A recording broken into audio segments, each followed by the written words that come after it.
Hello and welcome to English Today. This is DVD 9 and it's the first DVD of your lower intermediate level. And in this DVD, we'll begin with another 3 episodes of our story, That's Life, followed by our special TV programs where there will be a debate about where to live, the city or the countryside. Then we'll learn how to make strawberry whip in the cooking section. Then in the grammar section, we will study how to use the English auxiliaries. We'll also look at how to ask for permission and express obligation using must and have to. You'll also learn some important phrases for talking on the telephone, okay? So, happy viewing.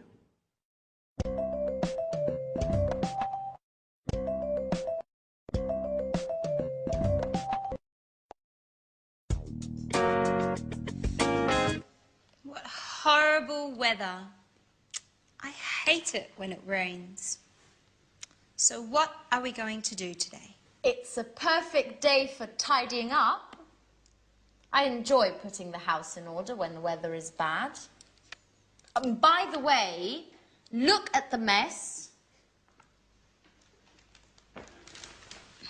We don't often get a chance to clean up together. You're joking, right?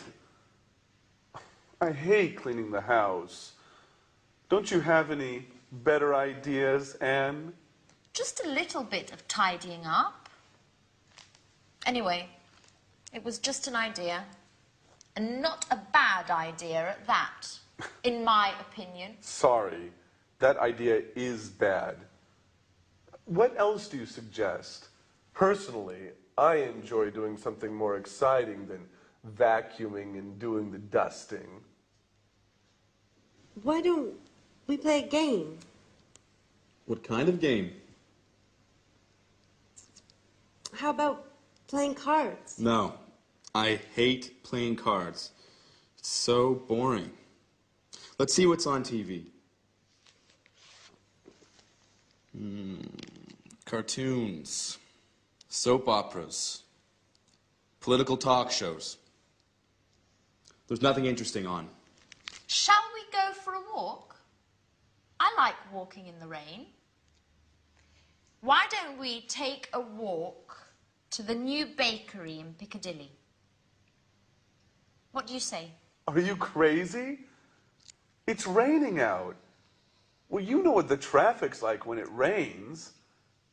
I certainly don't want to get stuck in a traffic jam on a Sunday. That happens every day when I drive to work and when I drive back home. Okay. Okay. So, what shall we do?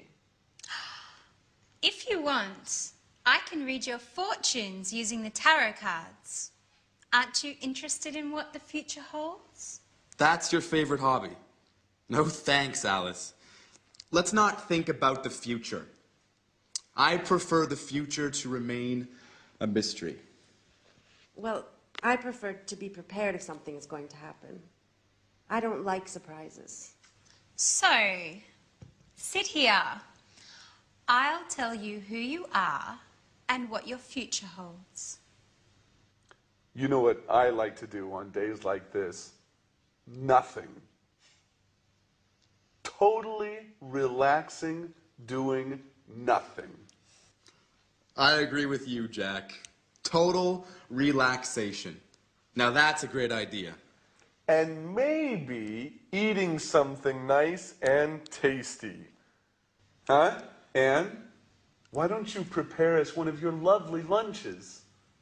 No way, guys. You don't want to go out. You hate cleaning the house. You don't like playing games.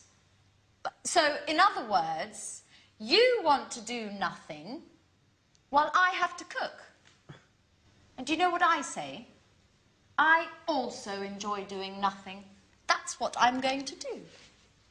Watch out, couch. Here I come.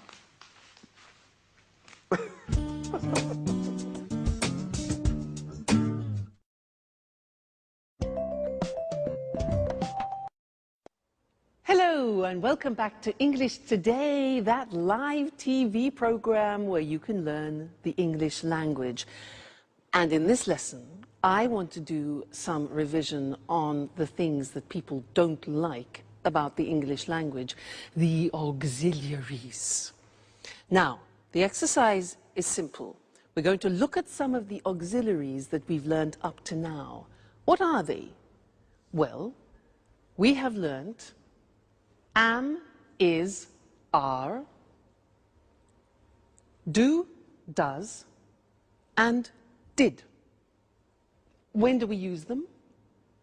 We use them in questions. Aha. This is the exercise.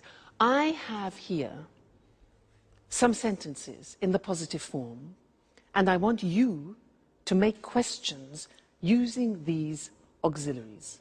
Okay? So, I'll give you an example. I say, he likes wine.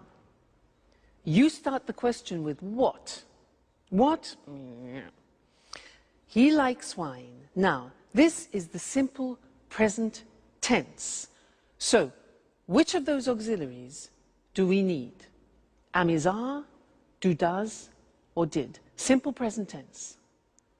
Exactly, we need do or does. Now, I said he likes wine. Third person. So which one? Does. Exactly, good. So the question is, what does he like? Get the idea? Great, let's continue. Number 2. I play tennis. I play tennis. What sport? All right, do I play? Very good. I play, simple present tense. We need do or does, the subject I. So what sport do I play? Great. Next one. They're coming at 7 o'clock. They're coming at 7 o'clock. What time? Yeah, now they are coming, present continuous, auxiliary. That's it. Fantastic. What time are they coming? All right? Present continuous, auxiliary, to be. Next one. She went to the cinema yesterday. She went to the cinema. Where? All right. Simple past tense. What do we need? We need did. So where did she go? Excellent. Very good. You see? Getting better. Next one. We had an ice cream after dinner. We had an ice cream after dinner. What had we? Simple past. Did. That's it. What did we have? Remember, the verb have always takes an auxiliary. So what did we have? Great. Next one. She's painting the front door. She's painting the front door. Which tense? Present continuous. So what, third person, is she painting? Very good. Next one. I was at home on Saturday. This is difficult. I was at home. Remember that the verb to be is an exception. I was is the past tense of the verb to be, and it doesn't take an auxiliary. So we don't need an auxiliary. The question is, where were you? That's difficult. Where were you? The verb to be, no auxiliary. Okay? They work in Paris. What's the tense?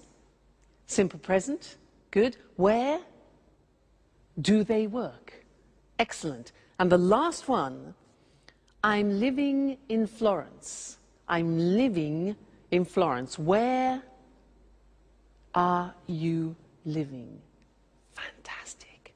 You're getting better all the time. You see, it's just a question of practice. So now let's look at the screen and see those written just to remind you once more, okay? So He likes wine. What does he like? I play tennis. What sport do you play? They're coming at 7. What time are they coming? Present continuous. She went to the cinema yesterday. Where did she go? Simple past. We had an ice cream after dinner. What did we have? Simple past after dinner. Remember, have, you need the auxiliaries. She's painting the front door. Present continuous. What is she painting? Okay, so that's it. Keep practicing with your auxiliaries. They will be easier and easier. Now let's go back to our friends, where Alice is reading Sharon's tarot cards. Let's see what comes up. See you later. Bye.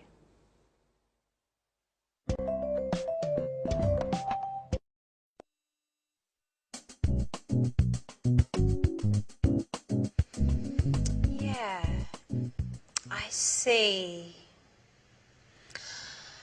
You are very shy and sweet-tempered, yet you are somewhat moody, and sometimes it seems you prefer to stay by yourself. Yeah, that's right. Sometimes I enjoy solitude. Just me and my thoughts. Yes, indeed. I see that you are worried about something, but that's not clear. I think it has something to do with a boy, or maybe it has something to do with your job. Yes, maybe you are going to get a new job. Wow. Definitely I like the second option. It's much better. But I don't know. Actually, this card means that love troubles are on their way. Sorry, Peter, but I see the shadow of another boy in your Sharon's heart. Don't be silly, Alice. Tell me more about this job instead. Okay, if you like. So you are very careful in your work, even if it seems you don't like it that much. Yeah, that's right. I like doing things right. If I can't work well, I prefer doing nothing at all. What's more, I'm very punctual. I hate being late. Yes, and you are also very modest. Thanks, Alice. Well, actually, I can't stand people who show off. They make me uneasy. Your tarot cards seem to know me very well.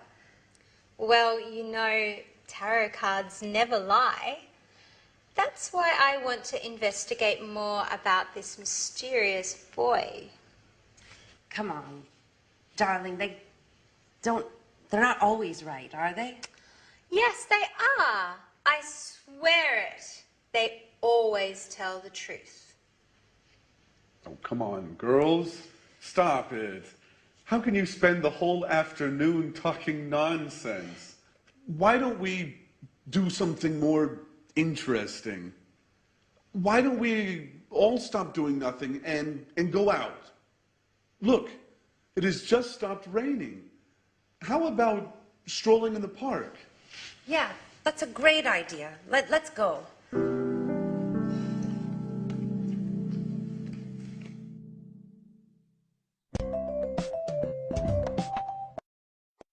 Hello again and welcome back. I want to continue doing some work on auxiliaries. Do you believe in tarot cards? I don't. Now, that's sort of an example of what I'd like to teach you now. Short answers in English. Usually in other languages, when you ask a question like, do you believe in tarot cards? People say yes or no. In English, it's a little bit more complicated. I can say, for example, do you believe in tarot cards? Yes, I do. No, I don't. So we take the auxiliary and we repeat it in the positive or the negative. So that's really quite strange. Other languages don't do that. As it's complicated, I want to go to the screen now and we can look at it written. It'll be easier for you. Very common. You'll hear it all the time. So, look at the example. Does he like wine? Instead of just saying yes or no, we take the auxiliary of the question and we say, yes, he does, or no, he doesn't. You see that? We repeat the auxiliary. Very unusual. Do you play tennis? Do is the auxiliary. Yes, I do. No, I don't. The negative, all right? So we always take the auxiliary of the question. Next one. Are they coming at 7 o'clock? We've changed tense. It's the present continuous, the auxiliary to be. So yes, they are, or no, they aren't. Are they coming at 7 o'clock? Yes, they are. No, they aren't. Next. Did she go to the cinema yesterday? Did, simple past. Repeat. Yes, she did. No, she didn't. Okay? Next one. Did you have an ice cream after dinner? Yes, we did. No, we didn't. Is she painting the front door? Is. Yes, she is. No, she isn't. Were you at home on Saturday? Now listen to this. Yes, I was. You take the verb to be and you put it in the correct form. So were you? Yes, I was. No, I wasn't. Okay? Is she in the bathroom? Is. Yes, she is. No, she isn't. Do they work in Paris? Yes, they do. No, they don't. Are you living in Florence? Yes, I am. Verb to be, are you? Yes, I am. No, I'm not. So you see, it's really quite unusual, isn't it? And it's not easy. It's not a spontaneous thing. You have to practice. So, do you understand? Yes, I do. No, I don't. All right, so those are your short answers. Have some fun with them. Keep practicing them. And I'll see you in our next lesson. Okay, bye.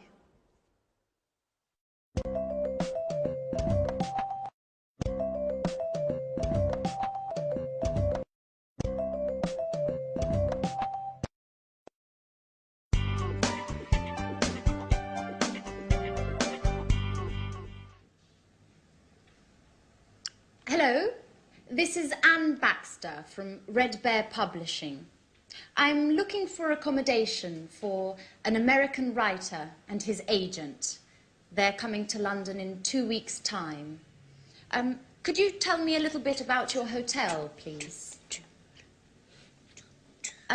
Our clients are used to the very best. Mm-hmm. Mm-hmm.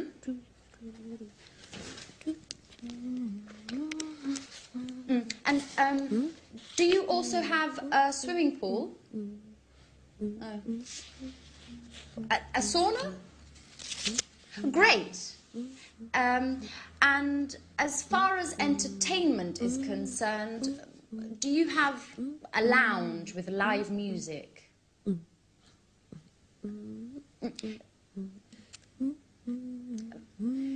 Could you hold a moment, please?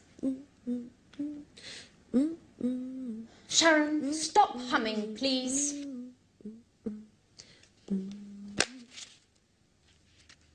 I can't hear anything.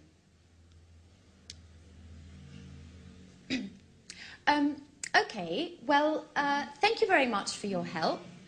I'll let you know as soon as possible. Right. Goodbye.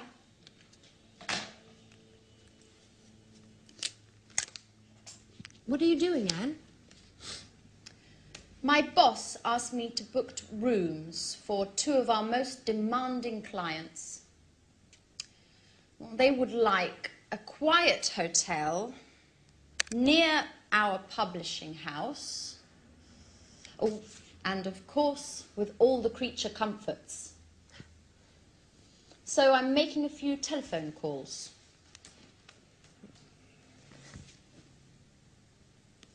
And listen to this song for a moment. It's Ray Charles's last recording. It's fantastic.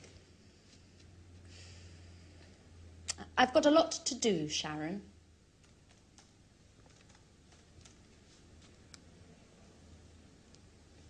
Just for 1 minute, Anne. Come on. I'm afraid I can't now.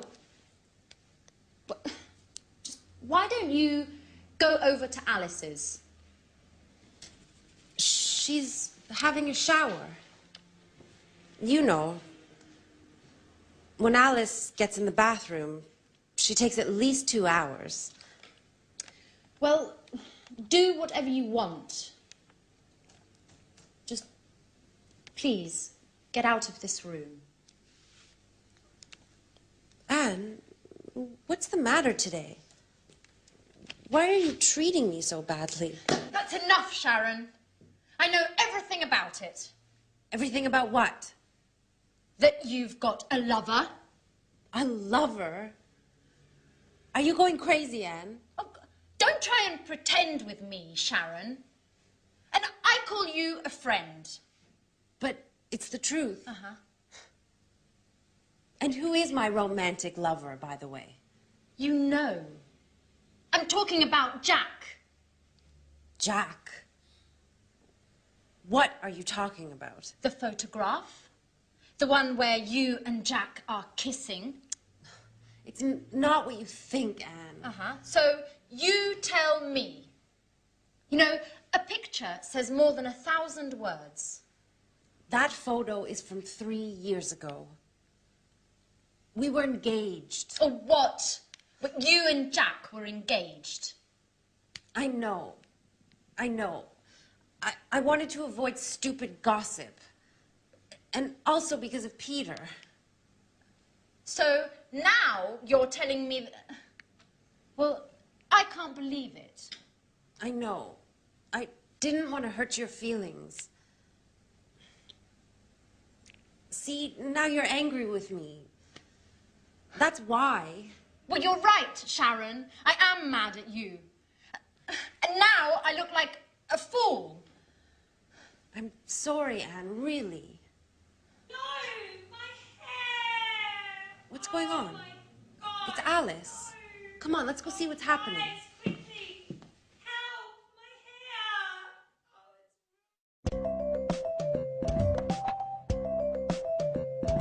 hair! Hello again and welcome back to English Today. Did you see that last episode of That's Life? Poor Anne. Well, sometimes the truth is difficult to hear, isn't it? Yeah. Oh, sorry. Sorry, I forgot to turn my phone off. This live television program. Just one moment. Hello? This is Louise speaking. Pablo, I'm afraid he's not here at the moment. Yes. Well, just one moment. I'll try and find out. Okay. Put it on hold.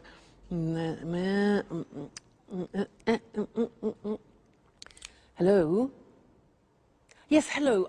Could I speak to Pablo, please? What, could you put me through to him? No. Okay, yes, I understand. No, it's not important. Don't worry. All right, thank you very much. Thank you, yes. All right, bye. Hello? Yes, hello. I'm afraid he's not available at the moment. Yes. Would you like to leave a message? Sharon called. Okay, would you like him to call you back? Yeah. All right, okay. Yes, I'll tell him. Right, thank you. Thank you very much. Goodbye. Goodbye. Sharon? Who's Sharon? Where were we? Yes, interesting. I wanted to talk to you about telephone language. Now, I used some phrases there which are quite useful to you, and I want to go to the screen so that we can see those written together and look at how the phrases work, okay? Now, look at these situations.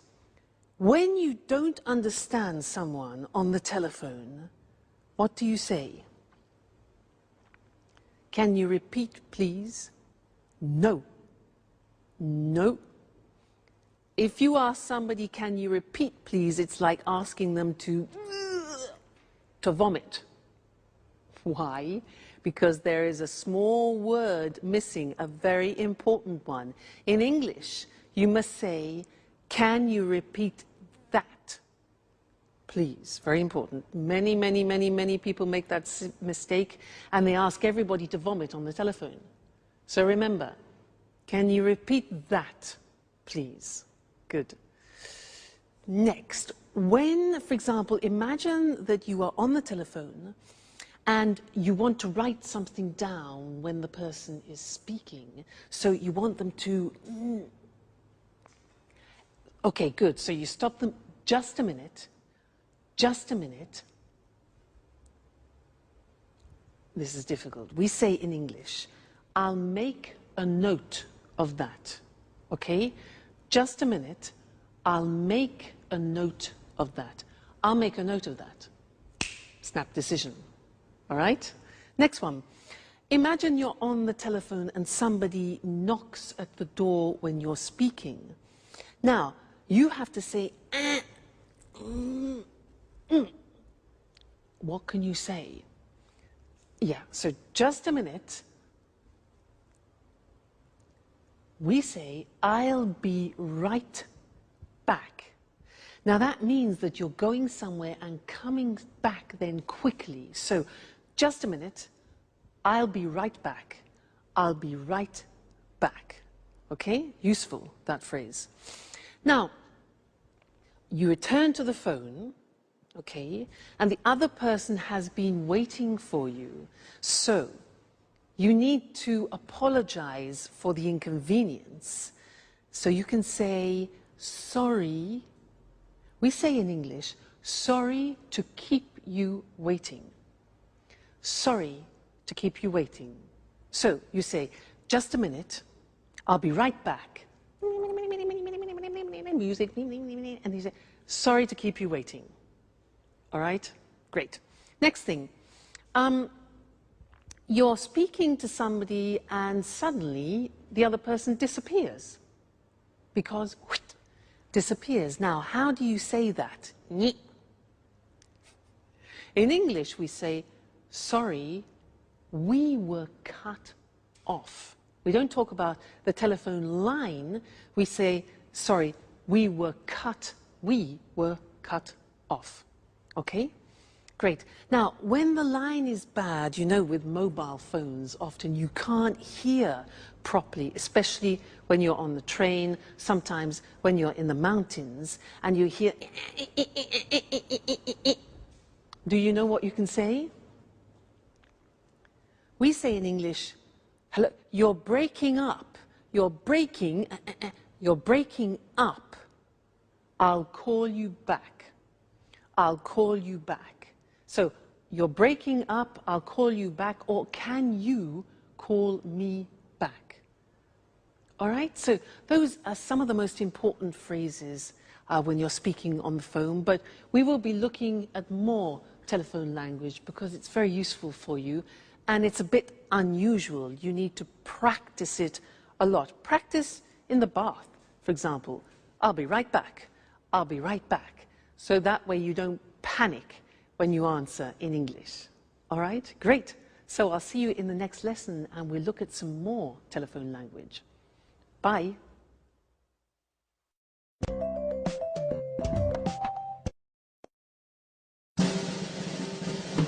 What's happening?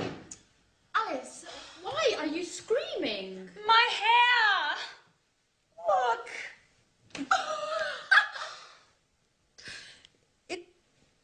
It looks... Your hair is green. I know.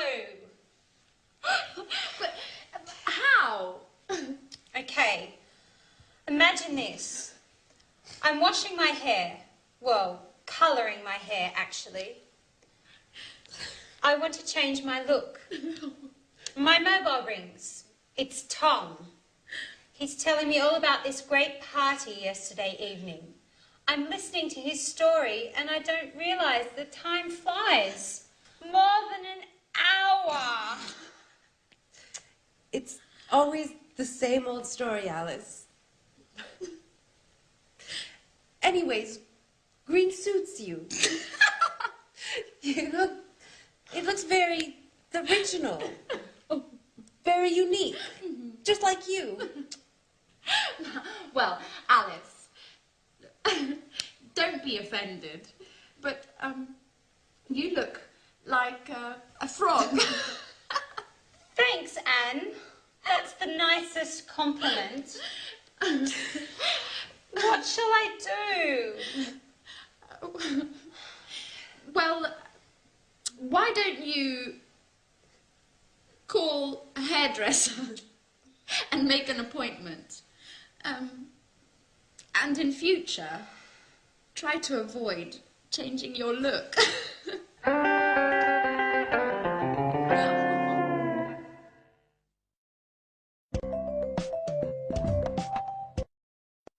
Hello again and welcome back to your live TV program where you learn English.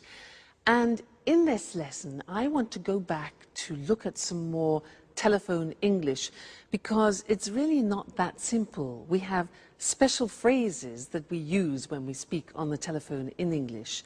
So to help us, let's go and look at those on the language screen, okay? Now the first thing is when you introduce yourself on the telephone, we don't say, I am Louise. We say this. We say, this is Louise, or this is Mr. Smith.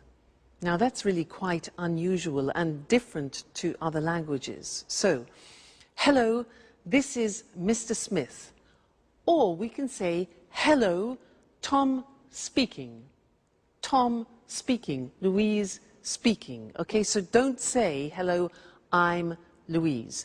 We only use that when you do, for example, a sales presentation on the telephone. All right? Good. Then, asking who the other person is, you can say, hello, is that Mr. Jackson?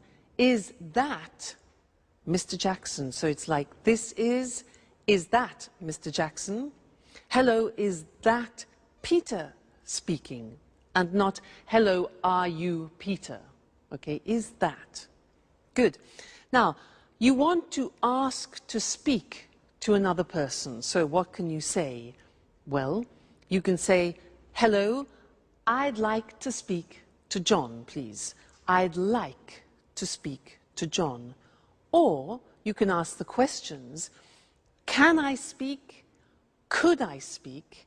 May I speak to the managing director? Now, remember, may is very polite, could is neutral, and can is more informal. All right? Then we could also say, good morning, could you please put me through to Mr. Smith? Now, put me through to, which is difficult to say, put me through to, is like saying in American English, could you connect me to? All right? So that's connecting people. Now, when you connect a person, you can say, just a moment, I'll put you through to him. I'll put you through to him. You need to practice that a lot. I'll put you through to him. Or, yes, Mr. Smith is in. I'm trying to connect you now. Connect is the other word. And you can say, hold on, just a moment, please. That's to ask people to wait, okay? Good. Then leaving a message, you could say, you could ask, could you take a message, please? Could you take a message? Or can I leave a message? Then you could say, could you ask him or her to call me back? Could you ask him to call me back? All right? Then the last thing is taking a message, you can ask, can I take a message? Can I take a message? Or would you like to leave a message? All right, so there are some more fundamental and essential English language phrases that you use on the telephone, and I think you'll find them very useful. So experiment, and I'll see you again very soon. Bye.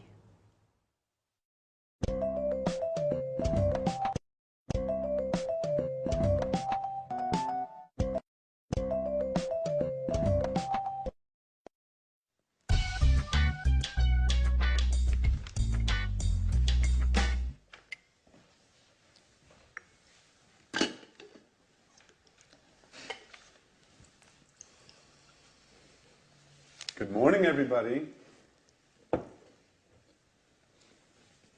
Can I ask you a question?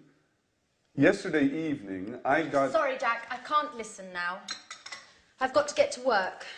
I have a meeting at 9:30 with my editor, and I'm late. But I only need a minute. It's important. Nothing is more important than this meeting. If I arrive late, my boss will kill me. Ring me later if you want. Bye-bye. Great. Alice. Alice. Can I ask you a question? Yesterday evening... No, Jack, I can't. I'm really sorry, but I have to get going too. But you never leave before 11 in the morning. And why are you in such a hurry today? I'm starting a new yoga course this morning. My horoscope says I have to do some exercise. Well, if your horoscope says so. Anyway, I only need a second. No, Jack. My teacher told me not to be late. You can give me a call later. But Alice, wait. It's important. What a bunch of nuts. I wonder what my aunt will think.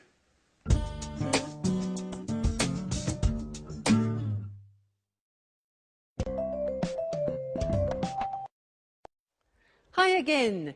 Did you hear what Jack said? He said, what a bunch of nuts.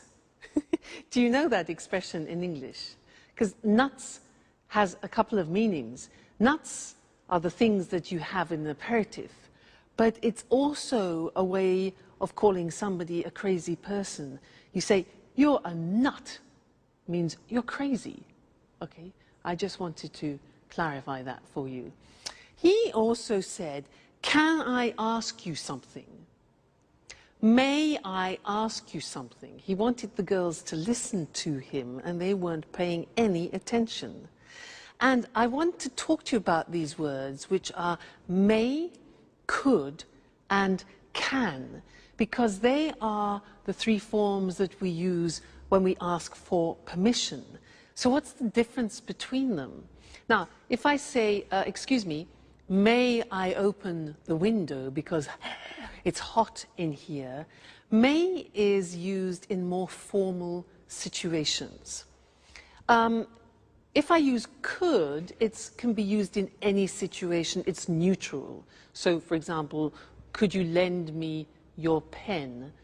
And can is used in more informal situations. Imagine you're at home, you're having dinner, you want the salt, so you can ask, can I have the salt? Less formal. So let's go to the screen and see those written, see the differences. We talked about it already, actually, when we looked at telephone conversations. So, formal situations, may I, and we can also say, may we. May I, may we. May I ask you a question? May I offer you something?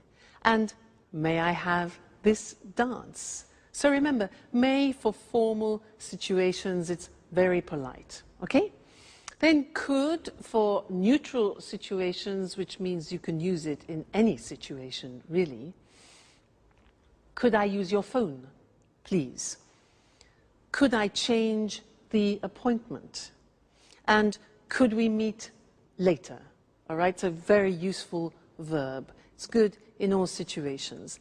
And then can you pass me the salt? Please, more informal with your friends, your family, people you know well. Can I have some wine, please? And can I borrow the car tonight? So, those are the examples, all right? May, could, and can. So, remember, depending on who you are talking to, make that choice. May, could, or can. Let's go back to that slide. The girls are exhausted, and Jack has a surprise for them. Let's see what it is. Bye.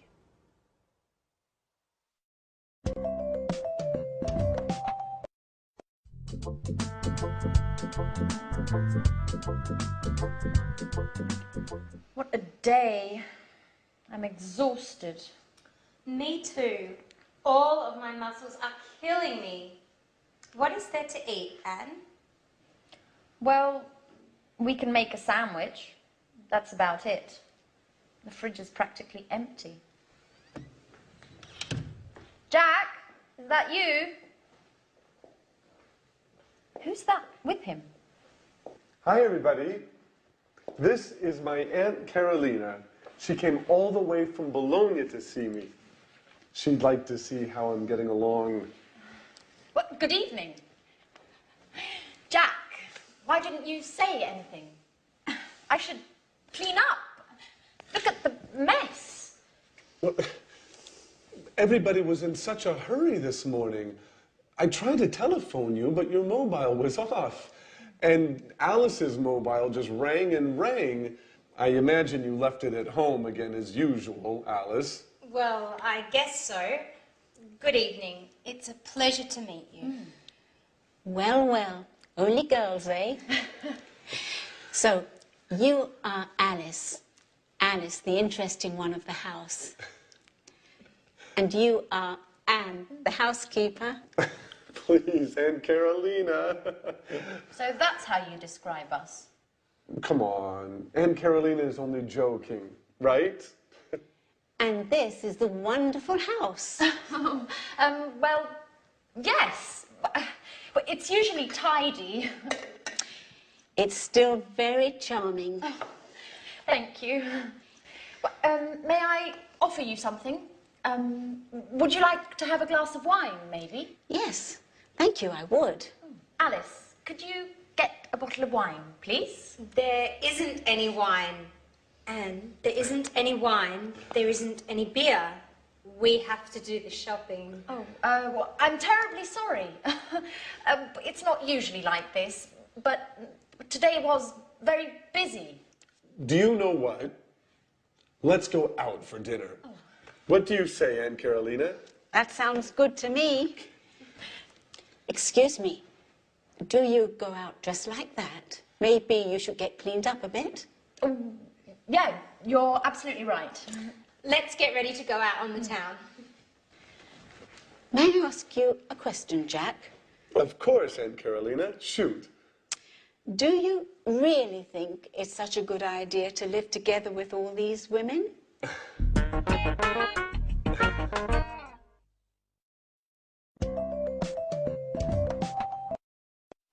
Well, hello, Mr. Monkey, and how are we feeling today? Let's check the thermometer. I know you're not well. Let's have a look. Good. Yes, the temperature has gone down. That's good news. Now, Mr. Monkey, you don't have to stay in bed any longer, okay, because your temperature has gone down, but you can't go out monkeying, not yet. You must stay indoors for another 3 days because you're not strong enough to go out yet, all right? You mustn't be too energetic. You can have relaxing baths and you can eat whatever you want, but you mustn't have any alcohol, okay, because you haven't finished your antibiotics and it could have a disastrous effect on you, all right? So you must finish your cycle of tablets. Now, let's see what else. Oh, yes, and you must drink a lot of water, maybe 5 liters a day, if you can manage that, okay? good. So, oh, and you don't have to pay me until you're better, okay, Mr. Monkey? So, take very good care of yourself, and I will come back tomorrow and check on your condition again, okay? So, goodbye, Mr. Monkey. See you tomorrow. I became a nurse to show you other ways of using modal verbs. Now, so far we have studied can, could, and may.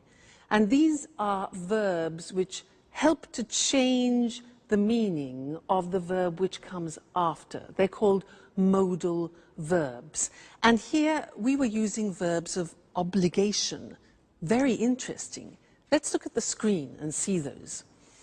Now, let's first go back to permission. Remember, we talked about can is a form of expressing permission, and I was giving him permission to do things. For example, you can eat whatever you want, you can go for walks, and you can't, however, that's not giving permission, you can't go monkeying or you can't go to work, all right?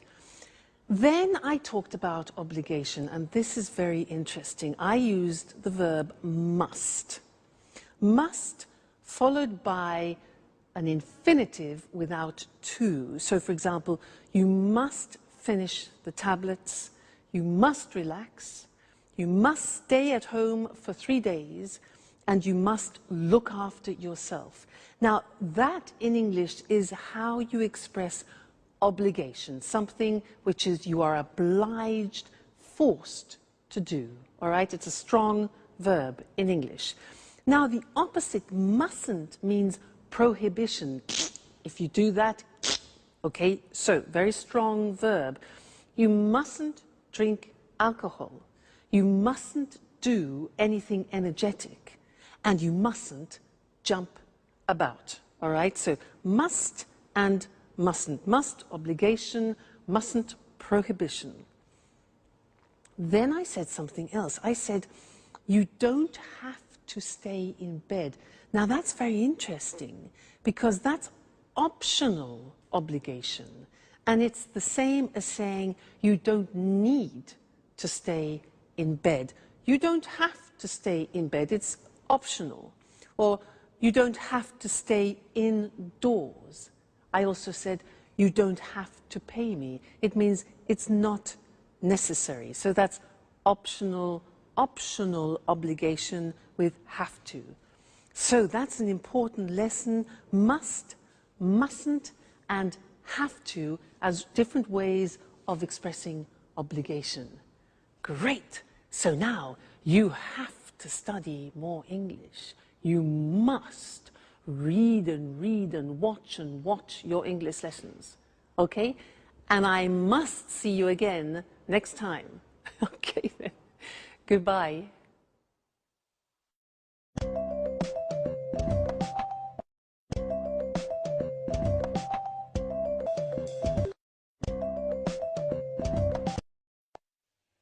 Good evening.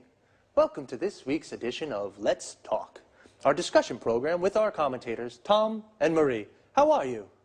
Fine, Eric. Fine. Good to see you again. Well, did you have a good weekend? Very good, thanks. I relaxed in the country. I have a house there. It's so peaceful. A healthy weekend.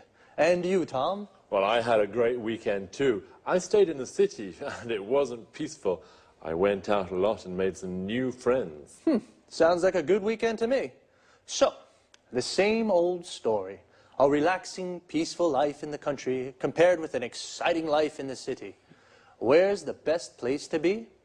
In the city or in the country? Let's discuss this more. Sure. I'll convince you that gardening's more interesting than the pollution and chaos of the city. Well, I'm not so sure about that. Last weekend, I went to the cinema, a rock concert, and 2 parties. Gardening isn't for me. Really? Your weekend certainly wasn't relaxing. Don't you feel tired? Well, maybe a little, yes, but I love city life. The city offers so many things. It's fantastic. I don't agree with you. Life in the city is too stressful. You rush around all day long. And then there's the traffic and finding a parking space. Walking in the woods is far better than being stuck in traffic jams. I'm really thinking of moving to the country. Well, I don't think I could ever live in the country. I'd die of boredom. It would be a problem for my work, too. You're wrong, Tom. You can work from home. A friend of mine does this. He works from home.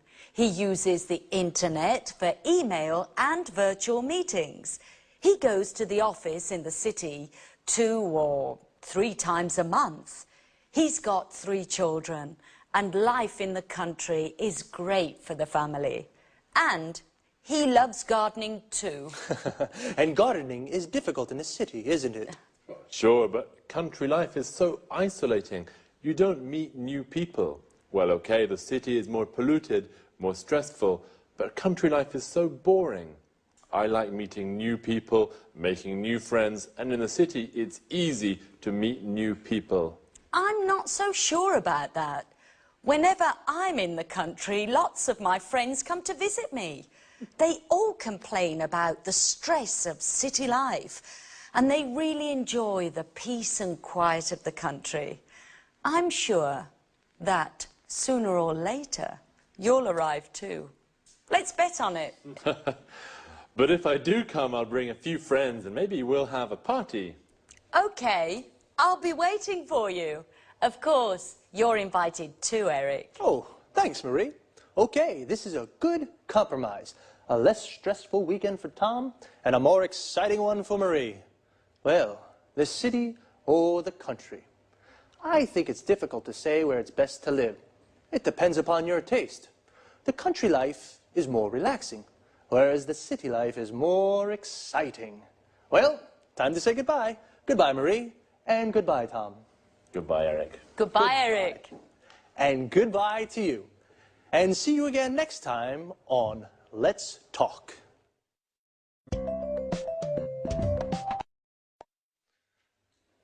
Did you notice how we call life in the city, city life, and life in the country, country life?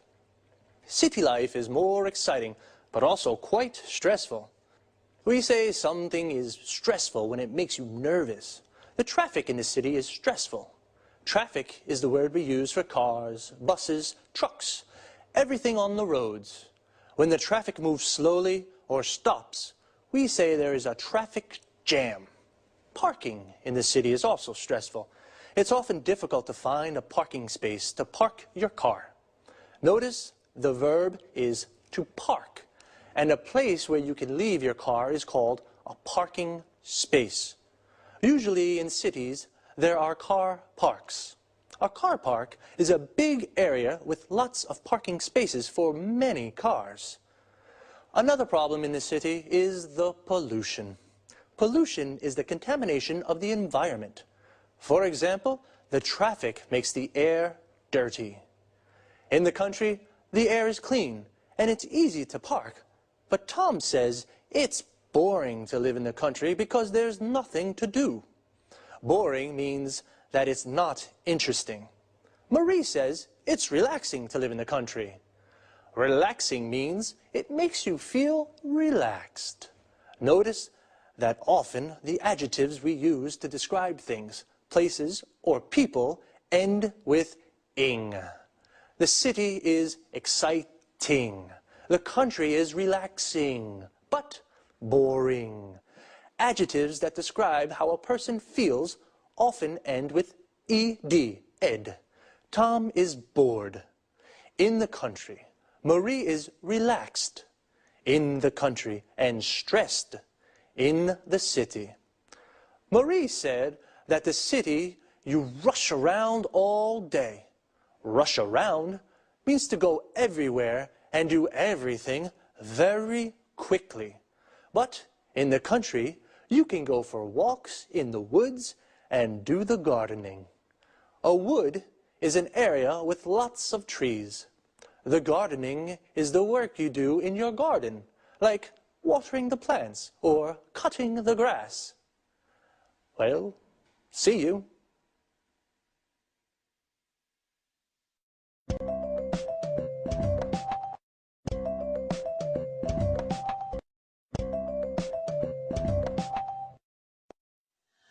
Welcome to Cooking Today. Today I'd like to introduce you to a very special guest, Lisa French. She's the popular author of the bestseller, A PhD in Homemaking. Lisa, thank you so much for inviting us into your home. It's my pleasure. If you're wondering what to make for lunch, if you have to prepare a last-minute dinner, then Lisa's the person to ask for help.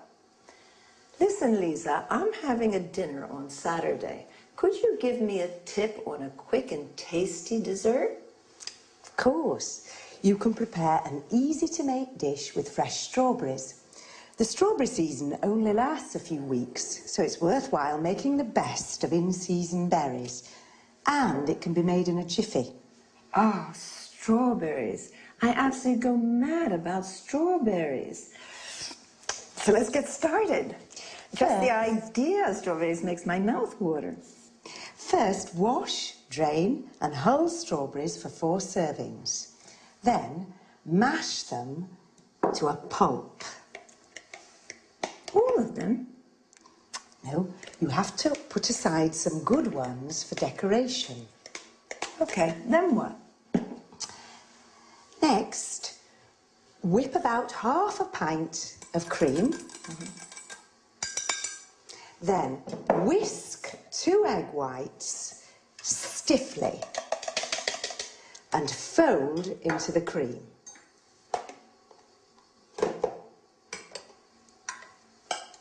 Add the strawberry pulp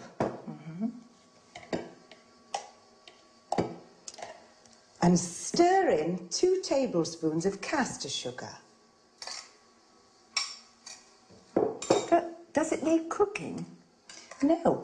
All you need to do is pour the mixture into individual goblets. Is that all? Don't forget to decorate each one with a bit of whipped cream and the whole strawberries you put aside. Now your dessert's ready to serve. Oh, it looks delicious. Let me have a taste right now. Yummy. This is sensational. If any of you have a request regarding homemaking, then please contact us at our studio, 800-332211, or send an email to cookingtoday@homemakingtv.com. Thank you, Lisa. We have so much to learn from you. Thank you for coming.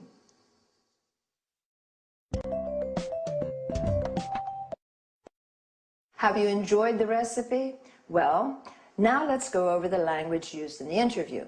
First of all, let's explain what a homemaker is. A homemaker is an expert in all matters concerning administration and running of a household, cooking, budgeting, sewing, etc. Lisa used some typical culinary terms. Drain means eliminating excess water from food after washing or boiling. You drain pasta, vegetables, and so on. Hull means removing the inedible parts from the food, like peas, beans, or strawberries. Mash means crushing some food, such as potato or carrots, into a paste. Whip means beating to a fluffy consistency, as in whipping cream. Whisk means whipping, egg whites, for example, to a froth, incorporating air or until firm. We say whisking stiffly. Stir is moving a spoon around a liquid when we add one ingredient to another, and mix them together when we say stir in. Fold in means blending other ingredients to a whipped mixture, stirring gently. Pour means adding a liquid into a mixture or serving tea, coffee, water. Lisa also mentioned a goblet, which is a small cup with stem to serve fruit salad or ice cream. A pint, which is a unit of liquid measure equivalent to 568 milliliters, a UK pint, or 550 milliliters, a US pint. A tablespoon is also used as a unit of measure. In order to express appreciation about food, we say tasty, delicious, yummy, mouth-watering. Lisa said in-season berries to mean fresh fruit. Otherwise, we say out of season, not to be confused with the word seasoning, which means adding salt, pepper, and other spices to food. A berry is a small fruit, such as a strawberry, blackberry, raspberry, blueberry. Another useful term is serving. You can also say helping. It refers to individual portions of food. Well, I hope you've had a good time, and I'll see you